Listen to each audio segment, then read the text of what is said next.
Hello दोस्तों, साथियों, जय हिंद, जय भारत। स्वागत है आप सभी का। आज हम पढ़ने वाले हैं राजस्थान के भौतिक प्रदेश और विगत परीक्षाओं में आए हुए प्रश्नों का विश्लेषण सहित आंसर। ये जो भी मैं क्वेश्चन 25 क्वेश्चन है, ये 10 मिनट या 15 मिनट का ये सेशन होगा, इसके अंतर्गत ये करवाने वाला हूँ। और ये आपको बहुत ही ज़्यादा फायदेमंद होने वाले हैं, क्योंकि ये जो पिछली परीक्षाएं हुई है अब तक के राजस्थान में, उनसे चुने हुए प्रश्न हैं। तो आप इनसे इनको ध्यान से देखिएगा, और इन्हीं के आसपास नए क्वेश्चन भी बनते हैं और यही क्वेश्चन बार बार रिपीट भी होते हैं। तो मैं इनके आसपास बनने वाले क्वेश्चंस, इनकी समरी, इनका विश्लेषण साथ साथ बताते हुए चलूँगा, और हम इनको सोल्व करते हुए चलेंगे। तो आपके लिए ये सेशन बहुत इंपॉर्टेंट होने वाला है। आपकी प्रैक्टिस इससे अच्छी हो जाएगी हर तरीके से। तो चलिए शुरू करते हैं पहले क्वेश्चन से। छप्पन का मैदान है। छप्पन का मैदान राजस्थान के कौन से भाग में है, ये बताना है अपने को। उत्तर पूर्वी राजस्थान, पश्चिमी राजस्थान, दक्षिणी राजस्थान और पूर्वी राजस्थान। तो इसका सही आंसर हो जाता है दक्षिण राजस्थान में। दक्षिण राजस्थान में अपना छप्पन का पठार पड़ता है, मैदान पड़ता है। कैसे इसका छप्पन नाम कैसे पड़ा है, तो वो भी देख लेते हैं हम। प्रतापगढ़ व बांसवाड़ा के मध्य छप्पन गांव या नदी नालों के मैदान को छप्पन का मैदान कहा जाता है। मतलब जो छप्पन छोटी छोटी नदी वाहिनियां हैं, वो आकर इस मैदान में मिल जाती है और छप्पन तरीके से अलग अलग वाहिकाओं का निर्माण करती है, इसलिए इसको नाम छप्पन का मैदान दे दिया गया है। इसकी एक बार मैप में लोकेशन भी देख लेते हैं, जिससे आप में इसकी आपकी याददाश्त एक तरह से मैप में लोकेट कर सको आप जल्दी से। तो इसकी जो छप्पन के मैदान की है, हमें पता है कि मैदान का निर्माण नदियों से ही होता है। तो इसकी मुख्य नदी रहने वाली है माही नदी, जो मध्य प्रदेश से निकलती है, माही नदी। ठीक है। माही नदी बांसवाड़ा, प्रतापगढ़ और डूंगरपुर से निकलती है। इन तीनों की के मध्य रेखा बनाती हुई निकलती है, और इन्हीं के बीच ये छप्पन के मैदान का निर्माण करती है। और इसमें एक बहुत ही इंपॉर्टेंट चीज है जो यहाँ पे इस मैदान के आसपास पाए जाते हैं, वो है महुआ के वृक्ष। महुआ के वृक्षों की जो छाल होती है ना, उससे आदिवासी लोग शराब बनाते हैं और उस शराब का सेवन करते हैं। तो ये क्वेश्चन बहुत बार एग्जाम में पूछा गया है कि दक्षिण राजस्थान में रहने वाली आदिवासी जनजातियां किस वृक्ष की छाल से शराब का निर्माण करती है या शराब का सेवन सेवन करती है। तो आपको याद रखना है महुआ के वृक्ष। और ये छप्पन का मैदान कहाँ स्थित है? राजस्थान के दक्षिणी भाग में, डूंगरपुर, बांसवाड़ा और प्रतापगढ़ के मध्य। ठीक है, बढ़ते हैं नेक्स्ट क्वेश्चन की तरफ। निम्न में से कौन सी पर्वत श्रेणी नवीनतम है? तो नवीनतम अरावली हो नहीं सकती। अरावली दुनिया की नवीन प्राचीनतम पर्वतमालाओं से एक है, तो अरावली इसका सही आंसर नहीं हो सकता है। दूसरा है हिमालय। हिमालय इसका सही आंसर होगा, क्योंकि हिमालय का निर्माण अभी अभी लेटेस्ट हुआ है और ये अभी भी होता जा रहा है। इसकी आपको पता है, अभी चाइना ने रिसर्च किया था, इसमें बताया था कि हिमालय की ऊंचाई बढ़ती जा रही है। अभी 2 से 3 मीटर इसकी ऊंचाई बढ़ी है। तो हमें तो इसी के कारण ये कहा जा सकता है कि हिमालय नवीनतम श्रेणी है और अभी भी बनती जा रही है। तो इसका करेक्ट आंसर हो जाता है ख, हिमालय। बढ़ते हैं नेक्स्ट क्वेश्चन की तरफ। निम्न में से कौन सा किला किला अरावली पर्वतमाला में स्थित नहीं है? तो कुंभलगढ़ राजसमंद में स्थित है। चित्तौड़ अरावली के मेसा के पठार में स्थित है। नाहरगढ़ जयपुर में स्थित है, जो कि अरावली के मध्य है। और गागरोन का किला अपना झालावाड़ में पड़ता है, जो एक नदी दुर्ग है, मतलब जल दुर्ग है। और ये काली सिंध और पार्वती नदी के संगम पर बना हुआ दुर्ग है। कौन सी? काली सिंध और पार्वती, ये दोनों नदियों के नाम आपको ध्यान रखने हैं। ये बहुत बार पूछा गया क्वेश्चन है, तो आप इसको अच्छे से ध्यान रखिएगा। बढ़ते हैं नेक्स्ट क्वेश्चन की तरफ। संरचनात्मक दृष्टि से अरावली पर्वत श्रृंखला किस रचना क्रम से है? तो ये देहली क्रम, इसका जो सही आंसर है वो है फर्स्ट, देहली क्रम। देहली जो अरावली पर्वतमाला है, वो उससे पहले की जो इस जगह पर पर्वतमाला थी, उसका नाम था देहली पर्वतमाला। और इसी के बाद में अरावली का निर्माण हुआ है, और इसको अरावली का एक तरह पापा भी कहा जाता है। मतलब इससे पहले जो थी, उसके बाद अरावली का निर्माण हुआ है। और इसका एक इम्पोर्टेंट क्वेश्चन पूछा जाता है कि इसका जो देहली क्रम समूह था, इसका अभी हाल ही में केंद्र बिंदु कहाँ है?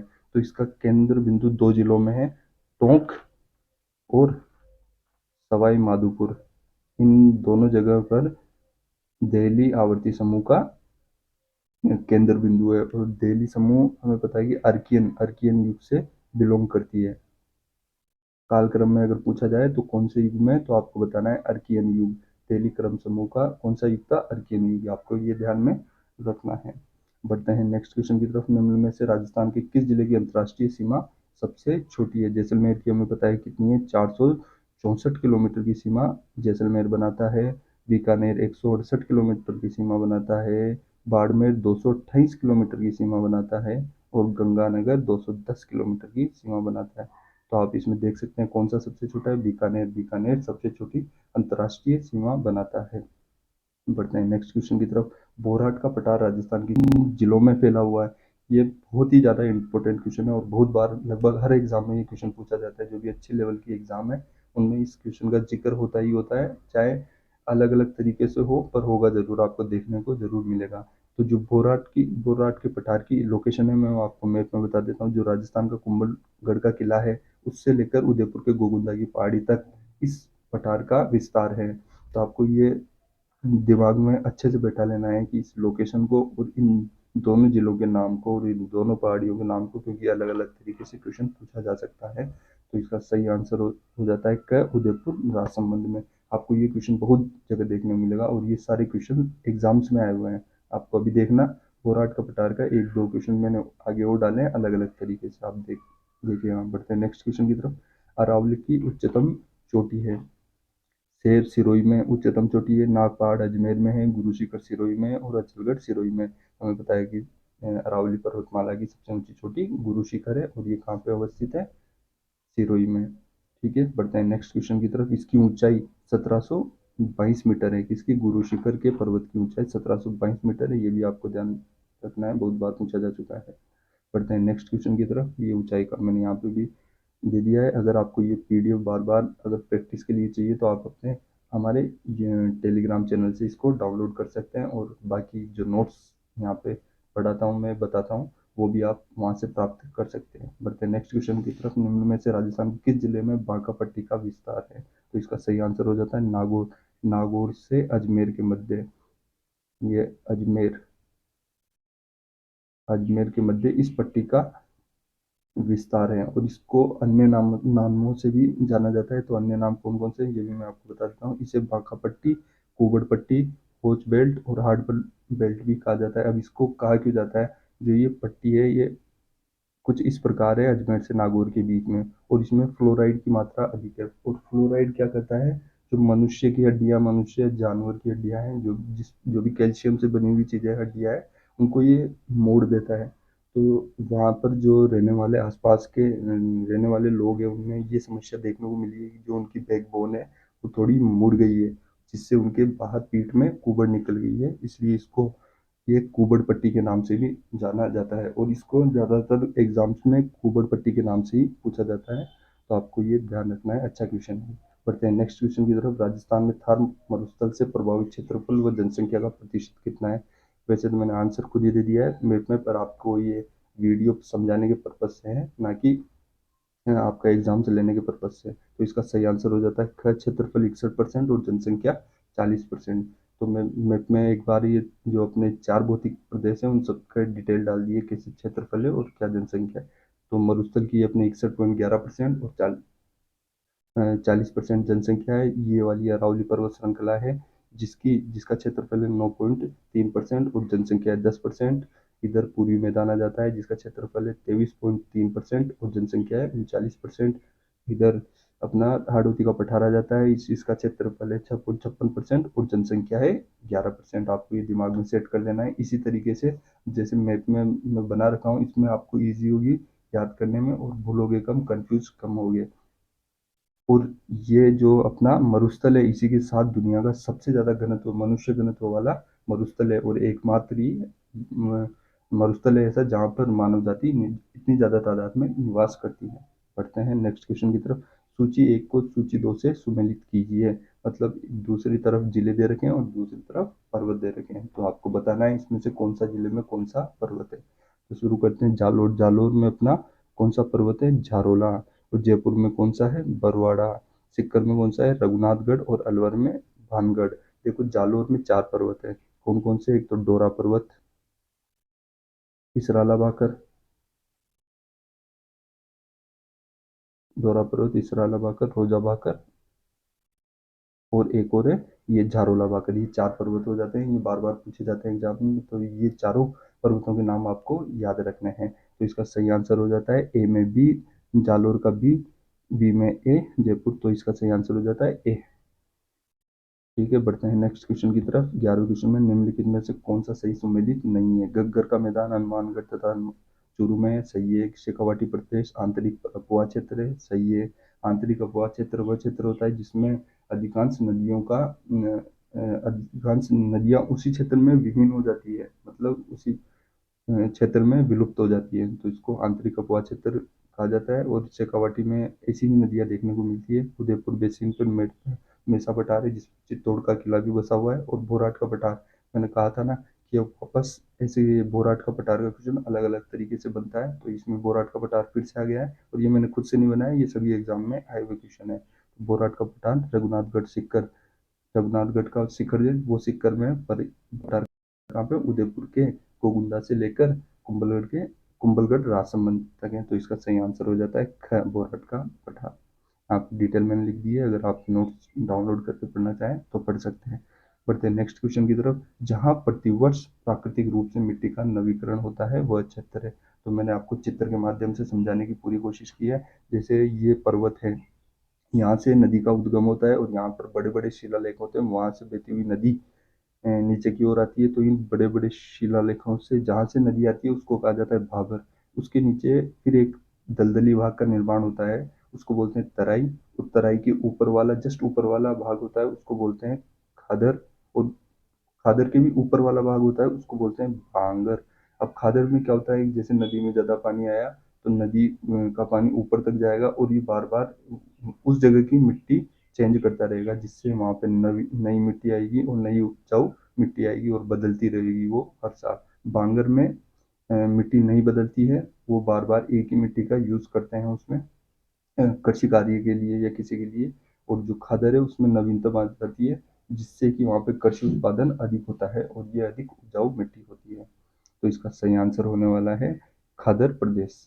बढ़ते हैं नेक्स्ट क्वेश्चन की तरफ। 13वें क्वेश्चन की तरफ। राजस्थान के बारे में निम्नलिखित कथनों में से कौन सा एक सही नहीं है? तो हम देख लेते हैं कौन सा सही नहीं है।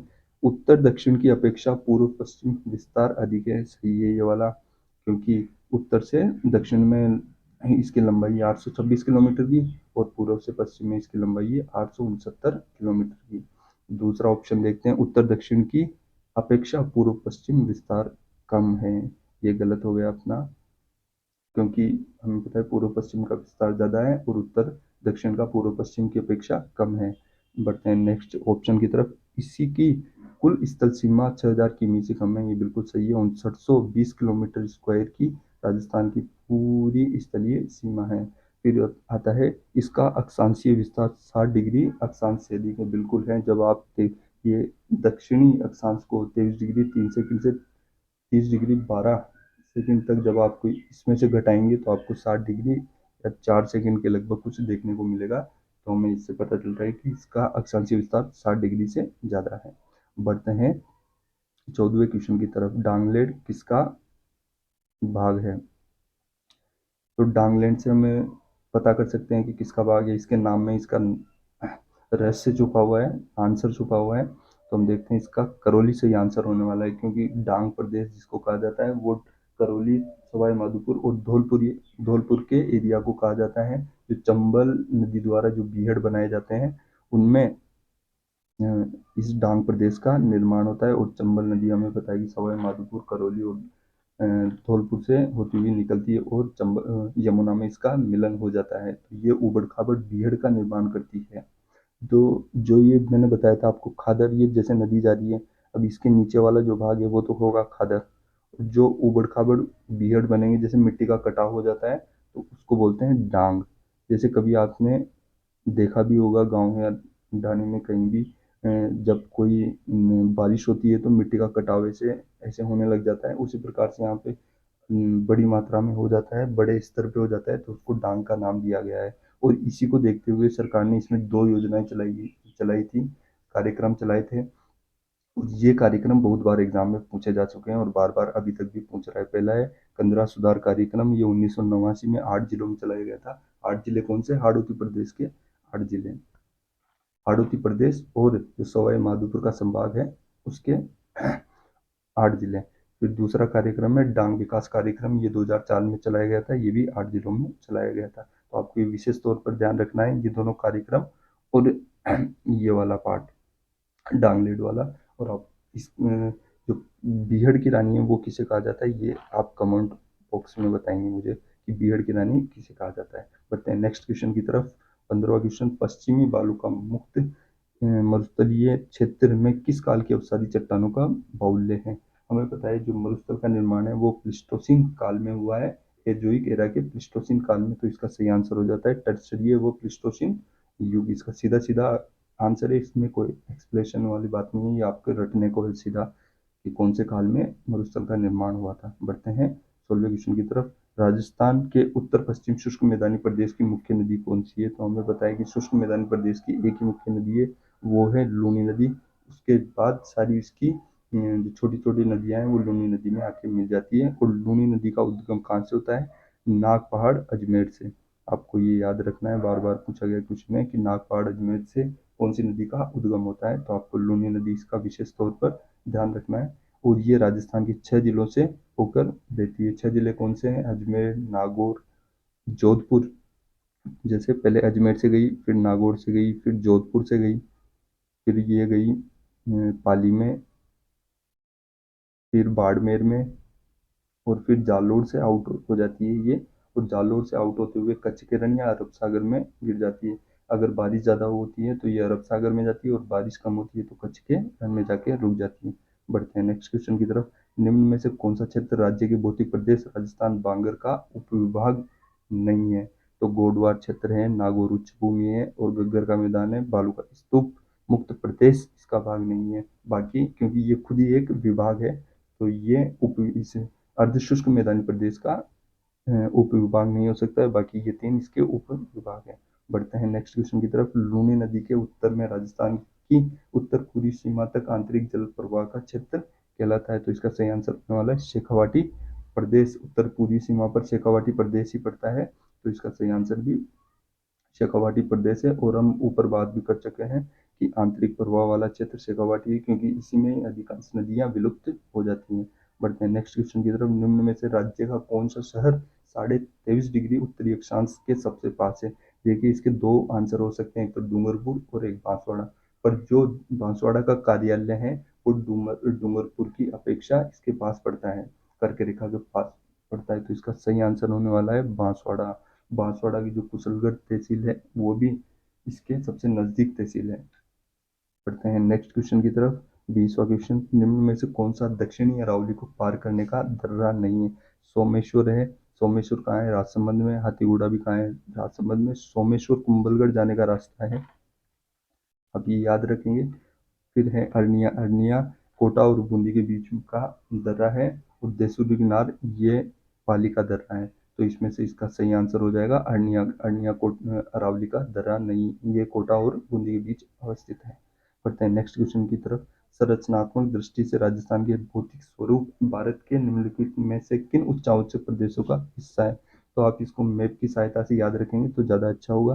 देखिए जो लाइन्स है ये है हिमालय की, ठीक है। ये आपका गंगा और यमुना का मैदान, ये अपना राजस्थान का प्रायद्वीपीय पठारी क्षेत्र। तो इसमें मैप में आप लोकेशन देखते हैं कि ये किसके मध्य पड़ता है। देखो अरावली में ये हिमालय पर्वतमाला तो राजस्थान से दूर पड़ जाती है, और जो अपना पूर्वी मैदान है उसका निर्माण गंगा और यमुना की सहायक नदियों से हुआ है, तो ये करेक्ट हो सकता है इसका। और जो हमारा हाड़ौती पठार है वो भारत के प्रायद्वीपीय पठार का भाग है। तो हम कह सकते हैं कि उत्तर व्रत मैदान और प्रायद्वीपीय पठार का हमारा राजस्थान भाग है, इन उच्चावचों के अंतर्गत आता है। तो इसका सही आंसर हो जाता है क। बढ़ते हैं नेक्स्ट क्वेश्चन की तरफ। कौन सा युग्म असंगत है। तो देखते हैं बरखार अर्धचंद्राकार बड़े टीले, सही है ये वाला। धोरे लहरदार रेगिस्तानी टीले, ठीक है ये भी। खादर गहरी खड़ी युक्त बीहड़ भूमि, ये भी ठीक है। खादर बता चुका हूँ मैं आपको, जहाँ से मृदा का नवीनीकरण होता है वह क्षेत्र खादर कहलाता है। फिर आता है खड़ीन, खड़ीन मुल्तानी मिट्टी। ये खड़ीन मुल्तानी मिट्टी नहीं होती है जब रेगिस्तान में बारिश होती है, तो बारिश के बाद जब धरती पर आपने देखा होगा भूमि पर ऐसे लकीरें से पड़ जाती है बाद में, और उसी पर किसानों द्वारा उस भूमि को उपजाऊ बना लिया जाता है और वहाँ पर खेती की जाती है, तो इसको खड़ीन कहा जाता है। और ये जो खड़ीन है ये पालीवाल ब्राह्मणों की देन है, उन्होंने ही पहली बार इस खड़ीन पर खेती की थी, तो उनको इनसे जोड़ा गया है। ये क्वेश्चन पूछा भी गया है कि खड़ीन किसकी देन है, पालीवाल ब्राह्मणों की। बढ़ते हैं नेक्स्ट क्वेश्चन की तरफ। 23वां, कौन सा युग्म सही सुमेलित नहीं है?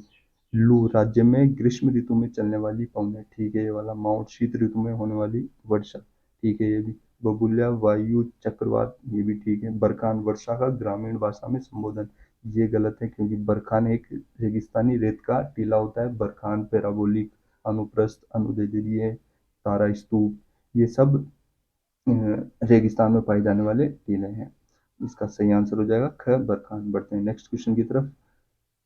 24वां क्वेश्चन, लसाड़िया का पठार राजस्थान के किस जिले में स्थित है? तो लसाड़िया का पठार अपना उदयपुर में स्थित है, और मैं आपको इसकी लोकेशन बता देता हूँ एक बार। यह है अपनी जयसम्मत झील, जो महाराजा जयसिंह द्वारा बनाई गई थी। जो इसका पूर्वी किनारा है, इसके पास ही लसाड़िया का पठार पाया जाता है। और ये अरावली का सबसे कटा और फटा हुआ पठार है, मतलब इसमें दर्रे बहुत ज्यादा हैं, बहुत ज्यादा कटा हुआ है एक दूसरे से। तो ये अरावली का सबसे कटा फटा पठार है। और इससे ही एक बड़ा क्वेश्चन बनता है, जो यहाँ पर वागड़ के धनी नाम से एक संत हुए थे, संत माऊजी। उन्होंने यहाँ पर आदिवासी बालिकाओं के लिए आंदोलन चलाया था। वो आंदोलन लसाड़िया का पठार से ही चलाया था। तो आपको ये भी याद रखना है कि लसाड़िया के पठार की लोकेशन, ये दोनों हिस्ट्री, कल्चर और ज्योग्राफी दोनों के लिए इम्पोर्टेंट, तीनों चीज़ों के लिए लसाड़िया का पठार इम्पोर्टेंट है। तो आपको ये याद रखना है। एक तो भोराट का पठार, लसाड़िया का पठार, ये दो पठार बता चुका हूँ, और ये बहुत ही इंपॉर्टेंट पठार है, दोनों ही बार बार पूछे जाते हैं। बढ़ते हैं नेक्स्ट क्वेश्चन की तरफ। 25वां क्वेश्चन, राजस्थान में स्थित थार मरुस्थल में कौन सा बालू का स्तूप का मतलब टीले के बारे में पूछ रहा है। कौन सा बालू का स्तूप नहीं है? पैराबोलिक है, तारा है और बरखानी, तीनों ही टीलों के प्रकार है। जबकि घोराउड एक तरह से वर्षा का प्रकार है। तो इसका सही आंसर हो जाता है घ, ये टीले का प्रकार नहीं है। बढ़ते हैं नेक्स्ट क्वेश्चन की तरफ। मारवाड़ के मैदानी भाग को मेवाड़ के उच्च पठार से अलग करने वाली पर्वत श्रेणी कौन सी है? तारागढ़, तारागढ़ नाग पहाड़ियाँ, ये अजमेर में पड़ती है। मेवाड़ पहाड़ियाँ, ये मेवाड़ क्षेत्र में पड़ती है, अरावली के उदयपुर क्षेत्र में। पश्चिमी अरावली पहाड़ियाँ, पश्चिमी अरावली पहाड़ियाँ भी नहीं, इसका सही आंसर होगा मेरवाड़। मेरवाड़ क्या है कि अजमेर में पड़ती है मेरवाड़ा की पहाड़ियाँ। थोड़ा मैप डिस्टर्ब हो चुका है। यहाँ पर इसकी अजमेर की लोकेशन है, और इसी के बीच में ये मेरवाड़ा की पहाड़ियाँ हैं। तो ये मारवाड़ को, इधर ये मारवाड़ क्षेत्र आ गया और इधर ये मेवाड़ क्षेत्र आ गया, इन दोनों को आपस से अलग करती है। तो आपको जो आवल बाहुल की संधि भी हुई थी 1553 या 1453, मेरे को एग्जैक्ट याद नहीं है अभी, 1453 के समथिंग। तो उसी में इसी को मेरवाड़ा की पहाड़ियाँ को देखते हुए ही मारवाड़ और मेवाड़ की सीमाओं का मतलब निर्धारण किया गया था। तो आपको ये अवश्य रूप से याद करना है कि मेरवाड़ की पहाड़ियाँ मारवाड़ और मेवाड़ के उच्च पठार को अलग करती हैं। बढ़ते हैं नेक्स्ट क्वेश्चन की तरफ, और ये क्वेश्चन आपके लिए है, इसका आंसर आप मुझे कमेंट बॉक्स में देंगे। तो दोस्तों मैंने आज के 25 क्वेश्चन पूरे करवा दिए हैं, 25 नहीं 26, ये 27वां क्वेश्चन आपके लिए है। आपको इसका आंसर कमेंट बॉक्स में देना है। और अगर आपको वीडियो अच्छा लगा हो और इसी प्रकार की और वीडियो मैं चलाने वाला हूँ सेशन पूरा, हर टॉपिक से अलग अलग तरीके से। अभी ये भौतिक प्रदेश से पहला वीडियो है। और अगर आपको अच्छा लगा हो तो चैनल को सब्सक्राइब करें, वीडियो को लाइक करें, और भी वीडियो आपके लिए उपलब्ध करा दिए जाएंगे। जय हिंद, जय भारत।